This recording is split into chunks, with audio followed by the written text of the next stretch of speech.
Ampal batas kesabaran Risty Tagor lagi-lagi diuji. Bagaimana tidak? Setelah pekan kemarin sidang perceraiannya dengan Stuart Colin ditunda, hari Kamis kemarin lagi-lagi sidang cerai Risty di Pengadilan Agama Jakarta Selatan kembali harus ditunda. Pasalnya selain Stuart kembali tidak hadir, Ketua Majelis Hakim sidang cerai Risty pun rupanya juga absen karena alasan sakit. Tak ayal, proses sidang gugatan cerai Risty pun kembali harus mengalami penundaan.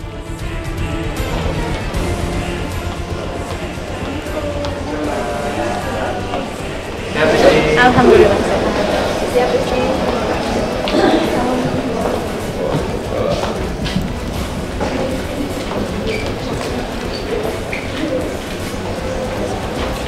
Agenda hari ini hakimnya sakit, Tualis ya, Ketua Majelis Hakimnya sakit. Agendanya sebenarnya hari ini dari pihak Gastu ya diwakili oleh pengacaranya akan menyerahkan bukti lanjutan, yaitu bukti transfer dan perjanjian pranikah. Ya, itu masih dalam perawatan ya, jadi nggak perlu hadir. Memang tidak perlu hadir karena ada kuasanya. Jadi gara-gara apa, Pak? Seperti berita yang kemarin-kemarin kan, katanya dia main futsal terus tergelincir, jatuh pada posisi yang tangan yang kanan yang semula waktu dioperasi. Nah, jadi terluka lagi, dioperasi lagi.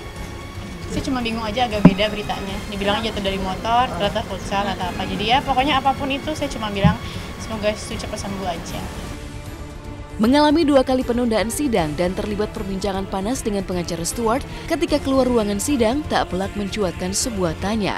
Mungkinkah Risty kecewa dan marah karena sidang perceraian yang kabarnya tinggal sepenggalah jalan menuju vonis cerai berkali-kali tertunda dan diwarnai ketidakhadiran Stuart Colin? Kita kalau dibilang kecewa udah enggak, karena kecewa itu udah ada di tahun yang lalu. Sekarang udah tahun yang baru, udah berusaha buat lebih nerima aja apa-apa yang memang tidak bisa di luar dari kontrol kita, ya just let it go, let it flow aja. Saya udah jalanin aja gitu. Tiap hari dia masih bolak-balik ke rumah sakit karena untuk nyedot darahnya yang ini ngembang di bawah keteknya itu kan ngerembes tuh tadi. Setiap hari masih ngerembes. Jadi saya nggak tahu gimana, itu darah masih ngerembes aja, jadi mesti disedot gitu.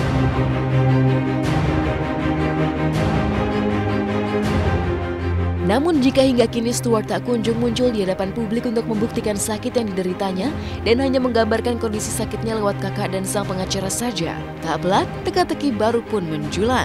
Di manakah gerangan Stuart berada? Sempat dituding oleh pihak Risty sengaja mengulur-ulur waktu sidang.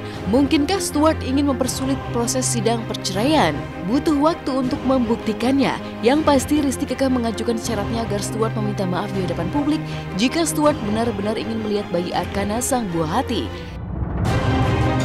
Saya cuma minta dia minta maaf, tapi ternyata dia tidak mau. Dan kalau saya pribadi, saya udah bilang saya nggak kasih lihat anaknya, tunggu bapaknya dulu deh yang lihat. Kalau bapaknya udah lihat, saya juga udah gemes uploadin foto-foto dia pertama kali bisa tengkurap, pusar, terus segala macam. Tapi ya kita tunggu dulu bapak. Secara manusiawi sih saya kasihan, cuman mau dia apa, mau apa dikata, ya udahlah biarin aja deh. Maksudnya saya cuman bisa berdoa yang terbaik buat dia. Saya udah, semua orang juga udah bilangin kalau misalkan anak nanti udah besar juga pasti nyari bapaknya gimana. Tapi dianya kekeh mau ketemu anaknya tanpa persyaratan apapun, udah gitu aja. Dan lagi-lagi, hanya lewat sang pengacara, Stuart menjawab persyaratan Risty untuk minta maaf di depan umum dengan penolakan, yang sontak saja mengulik reaksi keras Risty dan sebuah insiden seperti ini.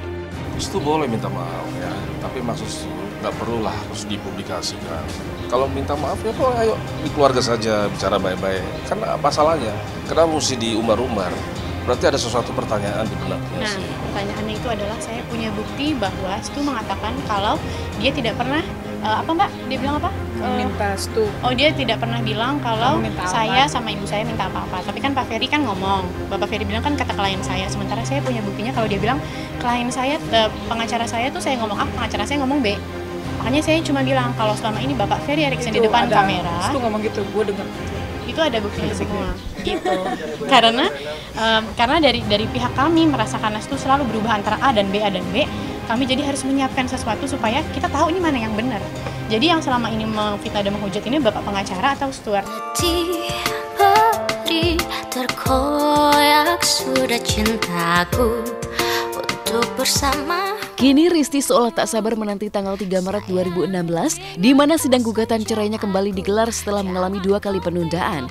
Kabarnya dalam sidang tersebut, nasib Risti apakah bakal masih menyandang status istri Stuart Collin atau justru gugatan cerainya menuai putusan vonis akan ditentukan.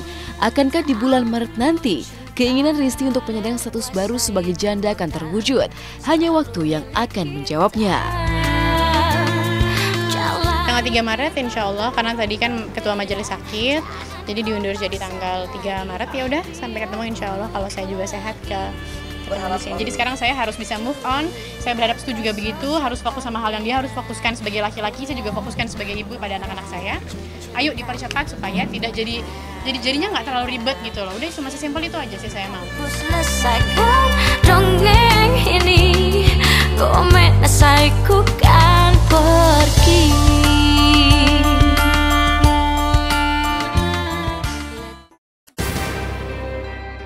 Keseruan tak pernah sepi di lokasi syuting sinetron Elif Indonesia. Masing-masing pemain punya cara unik untuk menghidupkan suasana di lokasi syuting. Jika si kecil Nicole Rossi gemar bermain sambil menyantap makanan kesukaannya, lain halnya dengan Rianti Cartwright yang gemar membaca di lokasi syuting. Seperti apakah gaya para pemain Elif Indonesia menghabiskan waktu di lokasi syuting? Dan seperti apa pula uniknya selera Nicole yang gemar makanan yang terbuat dari tahu dan udang? Simak beritanya hanya di Hot Shot sesaat lagi.